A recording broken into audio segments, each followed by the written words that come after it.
이재명 대표를 전과 4번 후보다라고 만약에 김문수 후보가 대통령 후보가 되신다면 공격할 수 없게 되는 것이 아닌지 저는 전과의 숫자로 말씀드리면 오히려 지금 이재명 대표의 확정된 전과 숫자보다 오히려 김 후보님의 숫자가 더 많지 않습니까? 이재명 후보 전과 4번보다 당신이 더 많다. 근데 김문수 후보가 더 많은지는 모르겠어요. 과거 뭐 폭행도 좀 관련해서 벌금 30만 원인가 냈다고도 하고 코로나 방역 위반도 해서 뭐 조금 벌금도 내는 것 같아요. 네. 하지만은 김문수 후보는 다 알다시피 과거 민주화 투쟁하면서 감옥을 2번이나 갔던 사람이거든요. 굉장히 감옥살이도 오래 했어요. 네. 근데 아무리 후보 경선이지만 그거를 이재명 후보랑 비교해서 범죄가 더 많다고 꼬집는 거 저는 아직도 한동훈 후보가 검사구나 이런 생각이 들어서 아무리 당원 투표를 의식한다 하더라도 헌법재판소가 대통령을 파면했고 국민의 압도적 다수가 탄핵에 찬성했지 않습니까? 그리고 불법 계엄에 대한 거를 이렇게 본다는 게 국민의힘의 전 시너지 효과 자꾸 반감시킨다. 물론 지금 탄핵 찬성 반대가 2명 후보씩 나눠져 있어요. 4명 4강 중에서. 구도가 명확하게 나뉘었죠. 아주 나눠져 있죠. 정확하게 나눠져 있는데 근데 나눠져 있어서 토론하는 것에서 뭔가 자꾸만 결론을 도출하는 건 좋은데 저러한 시각, 김문수 전 장관의 생각이니까 그분의 생각이니까 자기 주장을 하는 거긴 합니다만 아무리 당원 투표가 50%라 하더라도 저런 시각을 과연 국민 일반, 이른바 우리가 흔히 말하는 중도층이 어떻게 받아들일까. 윤석열 대통령께서 이 눈에 넣어도 아프지 않은 후배를 법무부 장관도 시켜드렸고 뭐 또 당에 또 정치를 한 번도 안 해보신 분을 국민의힘 비상대책위원장도 시켜드렸고 이렇게 했는데 윤석열 대통령을 탄핵을 해버렸어요. 당대표까지 돼가지고 탄핵을 했는데 그렇다면 개인적으로 이게 뭐 너무 원한이 생겨 있느냐 그런 건 아닙니까? 김 후보님, 저는 공직을 개인의 하사품이라고 생각하지 않습니다. 공직을 개인의 소유물이라고 생각하지가 않아요. 제가 눈에 넣어도 아프지 않은 후배가 아닌지는 몇 년 됐잖아요. 지금 대통령하고 이렇게 하는 보니까 저 사람은 사람이냐, 이 사람의 도리, 인간의 기본 이런 부분에 대해서 굉장히 우리는 다시 생각을 해봐서 우리 윤석열 대통령을 찾아봐야 된다고 봐요. 찾아뵙고 정말 제가 인간적으로 못할 짓을 했습니다. 우리는 국민을 위한 종이잖아요. 국민을 위한 도구고요. 그런데 대통령과의 관계가 어쩌니까 사람이 아니다? 글쎄요, 이건 실망스럽고 계엄은 아버지가 와도 막아야 되는 거예요. 그 부분에 대해서 왜 너는 그랬냐? 그게 인간이 아니다? 그거 민주주의자 맞습니까? 네, 직접 들어보셨죠. 그런 얘기들이 오갔다라는 겁니다. 근데 윤영걸 대표님, 지금 윤석열 전 대통령한테 하는 거 보니까 사람인가 싶다라는 얘기인즉슨 사람도 아니야라는 말 아닙니까? 그렇죠. 뭐 김문수 후보가 어제 좀 말이 좀 강한 측면이 있죠. 네. 물론 뭐 그렇게 한 배경은 있습니다. 27, 28일 날 이제 2차 경선에는 당심이 50%가 들어갑니다. 네. 일반 여론 50%. 1차 때는 여론이 많았는데 이번엔 당심이 들어가니까 네. 당심을 겨냥해서 한동훈 후보의 배신자론을 좀 띄운 거죠. 띄웠지만은 그래도 할 말이 있고 안 할 말이 있지 사람인가 싶다. 너는 사람이 아니다. 이러니까 어제 토론회를 보면서 좀 갑갑한 마음을 느꼈습니다.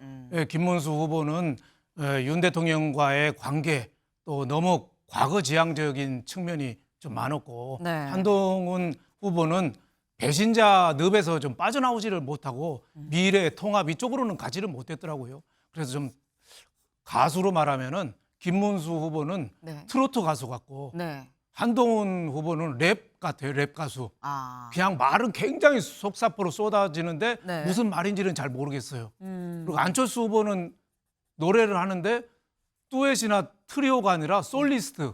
아. 혼자만 노래하더라고요. 말은 되는데 네. 혼자만 얘기하더라고요. 그래서 3명 어제 토론해 보니까 좀 답답한 감을 좀 느꼈다 이런 생각이 좀 들었습니다.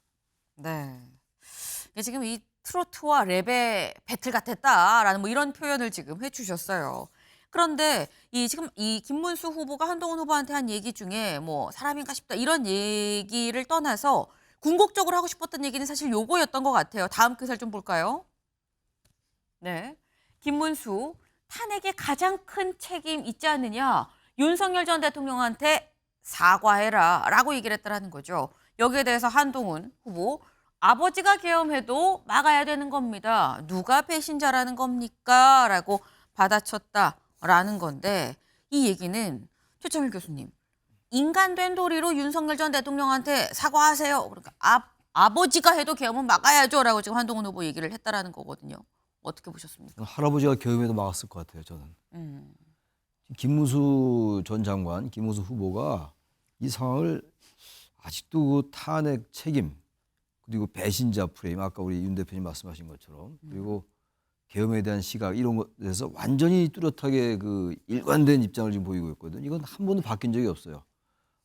나경원 의원 이미 이제 뭐 탈락했습니다만, 나경원 의원하고 김문수 전 장관이 아주 강한 이제 탄핵 반대론자였단 말이죠. 근데 지금 아무리 당원 투표를 의식한다 하더라도 헌법재판소가 대통령을 파면했고 국민의 압도적 다수가 탄핵에 찬성했지 않습니까? 그리고 불법 계엄에 대한 거를 이렇게 본다는 게 국민의힘의 전 시너지 효과 자꾸 반감시킨다. 물론 지금 탄핵 찬성 반대가 2명 후보씩 나눠져 있어요. 4명 4강 중에서. 구도가 명확하게 나뉘었죠. 아주 나눠져 있죠. 정확하게 나눠져 있는데, 근데 나눠져 있어서 토론하는 것에서 뭔가 자꾸만 결론을 도출하는 건 좋은데, 저러한 시각, 김문수 전 장관의 생각이니까, 그분의 생각이니까 자기 주장을 하는 거긴 합니다만, 아무리 당원 투표가 50%라 하더라도 저런 시각을 과연 국민 일반, 이른바 우리가 흔히 말하는 중도층이 어떻게 받아들일까? 일단 말씀이 나오겠습니다만, 한덕수 대행과의 뭐 단일화 얘기는 계속 있는 거 아니겠어요? 지금 국힘 내부에, 구여권 내부에 말이죠. 근데 저러한 시각이 과연 도움이 될까라는 생각이 들어서, 워낙 뭐 시각차가 뚜렷해요. 다른 의제가 나올 그 공간이 없다 이런 얘기인데, 저는 그 부분 저런 식의 태도를 계속 유지한다면은 구 여권 전체에 저는 크게 도움이 되지는 않지 않겠는가. 제가 아주 완곡하게 그렇게 말씀드리겠습니다. 예. 네. 사실 요번에 찬탄과 반탄의 구도가 명확하게 좀 그려졌죠. 2대2. 그러다 보니까 특히나 김문수 후보와 한동훈 후보 간의 이 토론은 이 반탄과 찬탄, 이 서로의 1대1 좀 이 토론이기 때문에 당연히 탄핵 얘기, 계엄 얘기가 나오겠건 예상이 좀 됐었던 측면이 분명히 있긴 있습니다. 그런데 그 얘기 말고, 탄핵, 계엄 얘기 말고 이런 얘기도 나왔다고 해요. 직접 들어보고 오시죠. 한동훈 후보는 윤석열 정부의 초대 법무부 장관을 하셨습니다. 그리고 조선 제1검이라고 하는데, 이렇게 많은 범죄를 저지르고 재판을 이렇게 많은 받는 사람인데 이거 왜 이렇게 되고 있습니까? 저는 제 법무부 장관이었지 이 사건들을 담당했던 검사는 아니라는 것을 먼저 말씀드립니다. 그리고 이재명 대표에 대해서 체포 동의안을 가결시킨 법무부 장관이 바로 저였다는 말씀도 드리고요. 오늘 대법원에서 유죄 확정이 김문수 후보 하나 되시지 않았습니까?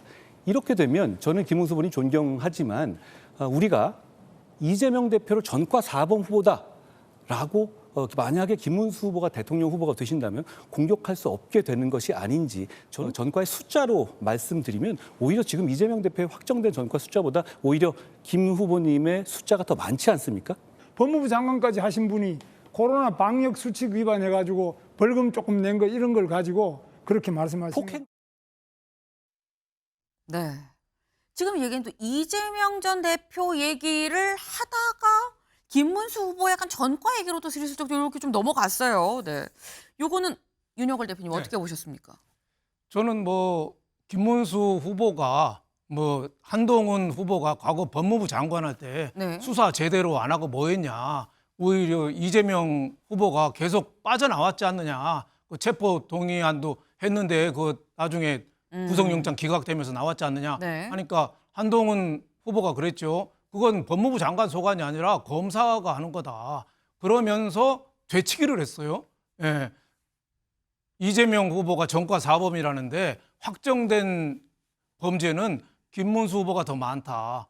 뭐 그걸 보니까 네. 저는 일단은 펜싱으로 말하면은 네. 한동훈 후보가 더 많이 찔렀어요. 아하. 점수가 더 많을 거예요. 네. 근데 이거는 정치 토론이잖아요. 근데 한동훈 후보가 그거 찌르는 거 보니까 꼭 검사 같더라고요. 상대방 약점을 파헤치고. 그래서 저는 김문수 후보보다 오히려 한동훈 후보가 저는 더 거기서 감점을 좀 받았지 않느냐 뭐 이런 생각이 들어요. 지금은 어떻게 보면 이재명 후보를 좀 이겨야 되는 전략을 토의하고 할 텐데 네.